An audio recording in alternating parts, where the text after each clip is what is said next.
안녕하세요. DM성형외과의자 유영민입니다. 제가 이마 거상에 대해서는 많이 말씀드렸는데 이마 거상하고 이마 축소하고 좀 헷갈리시는 분들도 많이 있고 또 궁금해하셔서 오늘은 이마 축소에 대해서 한번 말씀드려 보겠습니다. 이마 축소라는 거는 헤어라인부터 이 눈썹 위까지를 이마를 보기 때문에 넓은 이마를 가지신 분이 이마를 줄이기 위해서 이 뒤쪽의 헤어라인을 앞으로 옮기는 그런 수술이죠. 그러기 위해서는 헤어라인 앞쪽에 피부를 절제해낼 수밖에 없고 이 절제만큼 헤어라인이 앞으로 오면서 이마가 축소되는 그런 수술이라고 할 수 있습니다. 이마 거상하고 이마 축소 물론 같이 겸해서 할 수도 있습니다. 하지만 이마 축소와 이마 거상은 엄연히 다른 수술이고 목적이 다르죠. 그래서 이마 거상은 이제 박리 범위가 주로 이마 눈썹 위까지의 박리 범위가 되고 이 처진 눈썹을 들어 올림으로써 이 눈 부위의 어떤 처짐을 전체적으로 해결하는 처진 이마도 좀 들어 올리는 그런 수술이라고 할 수 있고, 이마 축소는 순수하게 이마 축소만 한다 그러면 박리가 절개선 부위의 뒤쪽이 되는 거죠. 그러니까 이 아래쪽에 이마는 박리를 안 하게 되고 이 뒤쪽으로 박리해서 헤어라인을 앞으로 당겨서 옮기는 그런 수술이니까 차이가 크죠.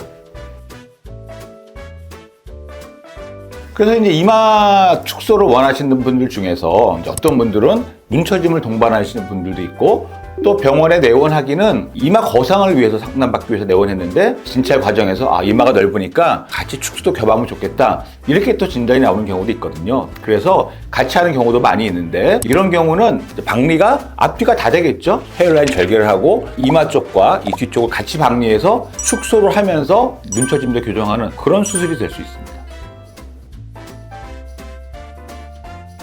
이마 축소해도 다시 넓어지지 않습니다. 왜냐면은 우리가 일정 부분의 순수 피부 폭만 보면은 1.5cm에서 많게는 2cm까지도 그만큼 줄이기 때문에 다시 늘어날 수가 없죠. 다시 넓어질 수가 없지만, 이마 축소를 하고 나서 몇 년이 지나서 눈썹 처짐이 생겼다 그러면 그때 좀 처지면서 이마가 좀 더 넓어 보일 수 있는 그럴 가능성이 있는 거지. 우리가 이마 축소를 했는데 좁아졌던 이마가 다시 넓어진다, 이런 건 있을 수 없죠.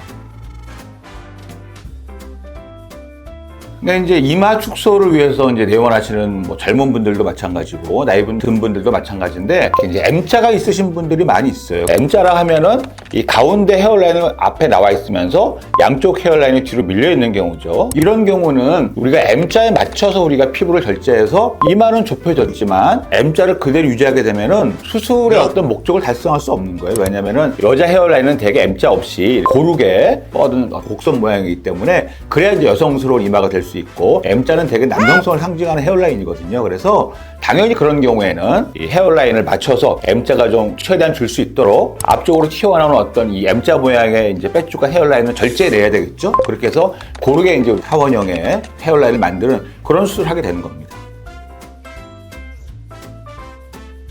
그러니까 이제 이마 축소를 고려하시는 분들 중에 헤어라인이 많이 이제 M자로 좀 밀려 있고 해서 모발이식도 이제 같이 생각할 수밖에 없는데, 이제 많이 밀린 경우에는 많은 넓은 부분을 모발식으로 이제 채우게 되면은 뒤쪽에 이제 밀도 차이가 눈에 띄게 많이 보이기 때문에 자연스럽지 않게 될 가능성이 많이 있어요. 그래서 그런 경우라 그러면 일정 부분은 우리가 M자를 포함해서 헤어라인도 만들면서 이마 축소로 이마를 많이 좁힌 다음에 나머지 부족한 부분과 수술 자국 정도라도 모발이식으로 가릴 수 있는 이런 식으로 접근하는 게 아주 이상적이라고 생각합니다.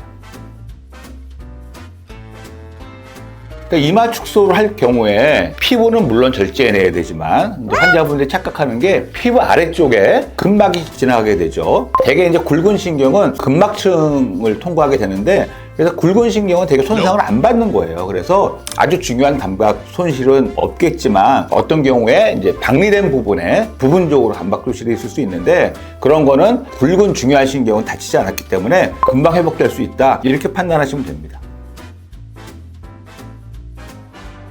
그래서 이제 본인이 이마가 넓다고 무작정 찾아오시는 분들도 있고, 센치를 재서 어디를 봤더니 6cm가 돼야 된다, 이런 센치를 말씀하시면서 자기는 그게 넘으니까 이마 축소가 필요하다, 이렇게 판단하시는 분이 계시는데, 그건 아니고 중요한 건 뭐냐면은요, 이마의 넓이는 이제 전체 얼굴 비율로 봐야 돼요. 그래서 이제 전체 얼굴 비율을 우리가 이제 수직으로 봤을 때 3분의 1 정도의 범위를 차지해야 이상적인 얼굴 비율이기 때문에 무리하게 이마를 좁히면 상대적으로 나머지 얼굴이 길어 보일 수 있습니다. 실제로 얼굴 비율을 고려해서 우리가 이마 축소를 결정해야 된다, 이런 말씀을 꼭 드리고 싶습니다.